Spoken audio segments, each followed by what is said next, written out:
Cubing competitions are usually pretty straightforward. Your cube gets scrambled, you look at it, start the timer, solve it as fast as you can, and then stop the timer. And hope you made it to the next round. If you've competed before, you probably just watched some competition videos and then figured, I got this. But let's be honest, who here has actually read all the regulations? What's in there that you never knew about? Here are more than 5 things you should definitely know to help you improve your competition results. Number 1, starting and stopping the timer. In cubing competitions, we use the stackmat timer, which is very different from just pressing your spacebar. One of the most common mistakes is not waiting for the green light to turn on before starting your attempt. This will not start the timer and you will get a DNF.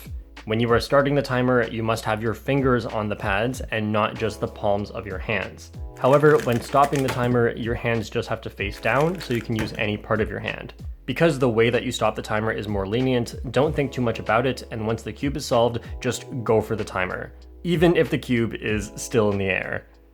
Number 2, penalties. A penalty is given to your solve if you didn't stay within the rules or if you didn't solve the cube. There are 2 types of penalties to a solve, +2 and DNF. A DNF, or did not finish, means the solve is disqualified and can happen for a few reasons, the main reason usually being that the cube is not solved and needs at least 2 more moves. The other penalty is +2 seconds to your solve time. The most common reason this happens is because you are 1 move away from solving the cube. There are multiple ways to get a +2 penalty, and they stack. All the ways you can get a +2 are placing the cube outside of the mat, taking between 15 and 17 seconds of inspection, starting the timer incorrectly, starting the timer while touching the cube, stopping the timer incorrectly, not releasing the puzzle before stopping, touching the cube after the solve, and of course having the cube be 1 move away from solved. Any of these will give you a +2 second penalty, and you should definitely avoid all of them and not go for all of them at once for that legendary +16 penalty.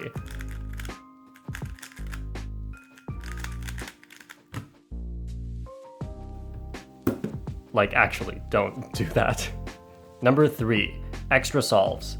In some circumstances, you can get your solve to not count and you can retry on an extra scramble. One way this can happen is a timer malfunction. Sometimes when you lift your hands off the timer will stop on its own. If the number displayed is strictly less than 0.06 seconds, then you can get an extra scramble. But if it is 0.06 or more, then you don't get one, and it's just a DNF. Another common reason for extras is because of a repeated scramble.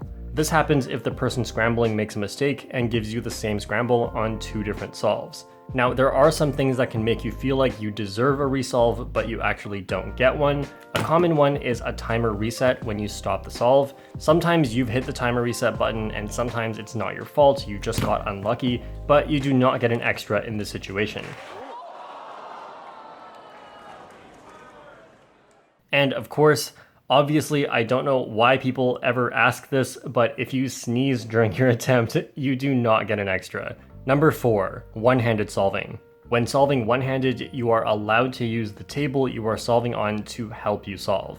This can help you in a lot of situations. For example, aligning the cube, helping you do cube rotations, and to avoid dropping the cube.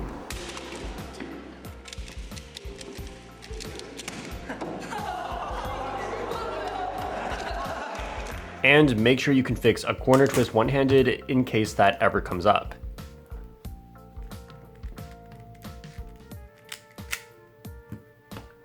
Number 5, failing on purpose. Okay, why would you ever do this? Actually, I happen to know of 2 situations where it can help you to fail on purpose. Now, there is a rule saying you cannot compete with the expectation to intentionally get a poor result, but this rule does not apply to what I'm about to tell you. This is where failing on purpose can actually help you get a better result. Now, first of all, if you're thinking about how this is possible, in a normal 3x3 average, there is no situation where getting a DNF is actually going to help you. But where it can help you is in blindfolded.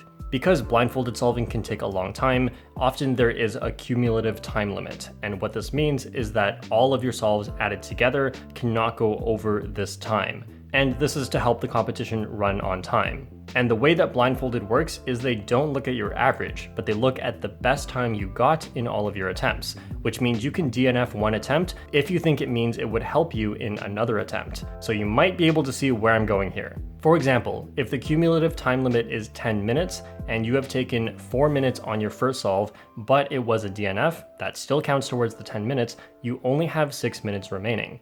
Now imagine that what happens next is you somehow have the worst possible 3x3 scramble, and you know you will never finish this in 6 minutes.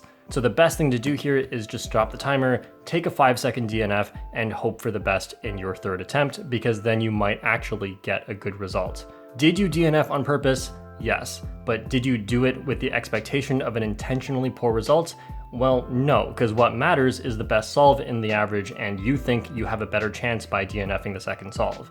Now keep in mind, with other cumulative time limits, like for big cubes, this would not work, because as soon as you DNF one solve, you have DNF'd the average. The other situation where failing on purpose can actually help is in multi-blind.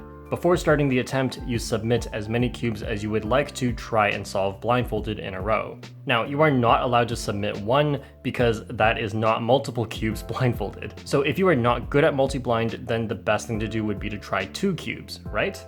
Well, not necessarily. If you fail one of them, that is a DNF because you didn't solve multiple cubes blindfolded, so you have to get both of them right.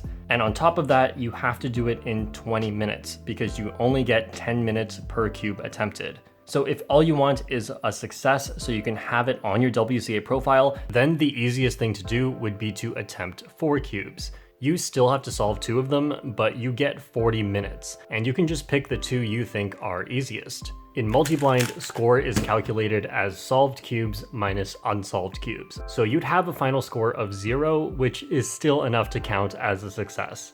But of course, if you think 30 minutes is enough, go for 3 cubes. Or if 20 minutes is enough, of course, go for 2. And with that, I hope you are more confident going into your next competition. But I guess none of this matters if you don't make it into the competition, so my tip number 6 is make sure you sign up within the first minute.